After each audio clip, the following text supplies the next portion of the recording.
ऐसे तो सुबह आपने जितने भी स्टॉक ऑफ द डे दिए थे सब उसी लाइन को पकड़ के चल रहे हैं और कहीं तो टारगेट्स ओवर अचीव हो चुके हैं।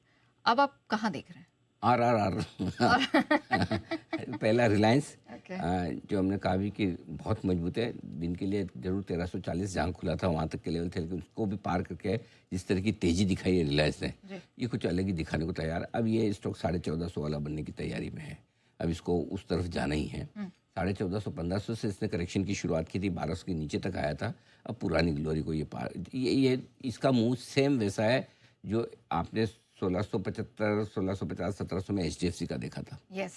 ठीक है, ये HDFC के बाद दूसरा एग्जैक्ट पैटर्न, ये HDFC का दूसरा वही निकल के आ रहा है। अच्छा। वैसा का वैसा जो पिछली वाली जो रैली बनी आपकी, HDFC led bank Nifty led rally बनी थी, अब ये रिलायंस लेड रैली बनने को तैयार हो रही है। ओके। पहला रिलायंस है। दूसरा RBL, बहुत कम टाइम ऐसा होता है, मैं खुद ऑनेस्टली बोलूँ, जब 3%, 3.5% स्टॉक ऊपर खुल रहा और तब भी मैं बोलता हूँ कि लिया जा सकता है।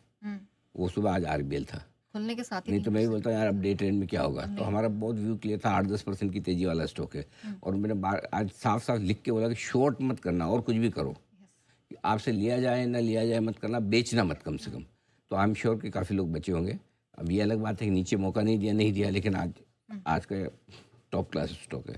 वैसे RK फोर्जिंग भी मैं दे सकता था, लेकिन वो स्टॉक शायद नीचे ही है, बट कम से कम जितना वो घटना चाहिए था उतना घटा नहीं। वहाँ से रिकवरी वो 590 खुल के 625 तक गया भी है। तो इसीलिए मैंने रामकृष्णा फोर्जिंग लेके आई, तो 3 आर आज आर लेटर वाले हो जाते हैं। वैसे किसी का आर पे नाम ही नहीं है, नहीं है ना? नहीं, कोई नहीं, हमारा दिन तो फिर भी ठीक है। रामकृष्ण फोर्जिंग लेके आइए एक बार, मैं जरा देखना चाहता हूँ RK फोर्जिंग क्या प्राइस चल रहा है अभी।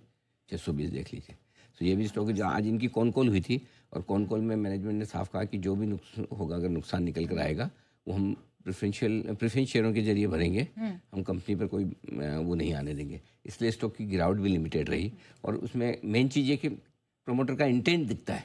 एग्जैक्टली। हाँ, कि वो कुछ गलत नहीं करना चाहते हैं। कई बार होता है कि आप ऑर्गेनाइजेशन चला रहे हैं, कुछ आपके एम्प्लॉयज़ कुछ गलत कर दे करा दे, वो पॉसिबिलिटी होती है, बट जिम्मेदारी लेकर उसको मानना और उसको रेक्टिफाई करना। मुझे याद नहीं आता कि पिछली बार ऐसा कब हुआ कि कोई प्रमोटर आके ये बोले कि अगर मेरी कंपनी में कुछ गलत हुआ मैं जिम्मेदार हूँ, उसके नुकसान की भरपाई मैं करूँगा, मैं बैलेंस शीट पे नहीं डालूंगा। इसी कारण से रिकवरी ना 8% नीचे खुला था। 8% इसीलिए ज़्यादा घटा भी नहीं है, और इसीलिए रिकवर भी हो रहा है। तो ये 3 RRR आज, इसका दिन अगर आर नहीं होता तो शायद ज़्यादा गिर जाता। लेकिन सर, इससे पहले आप आगे बढ़े, मैं चाहती हूँ कि एक बार दर्शक सुन लें रिलायंस पर जो एडवाइस निकल कर आई थी और किस तरह से कन्विक्शन यहाँ पर सर ने दिखाया, वो भी तब जब एक क्लैरिटी नहीं थी कि रिलायंस इस तरह का कमाल दिखाएगा, और आगे भी एक कन्विक्शन इसको लेके बना है। पहले जरा सुन लीजिए आज क्या एडवाइस आपको रिलायंस में मिली। रिलायंस की फ्यूचर्स में खरीदारी करने की राय है 1280 के स्टॉप लॉस के साथ, और टारगेट आप जो लेकर चले 1320 और 1335 के। अच्छी परफॉर्मेंस है रिलायंस की तरफ से, और गाइडेंस भी स्ट्रॉन्ग है। EBITDA यानी कि कामकाजी मुनाफा उम्मीद के मुताबिक आया।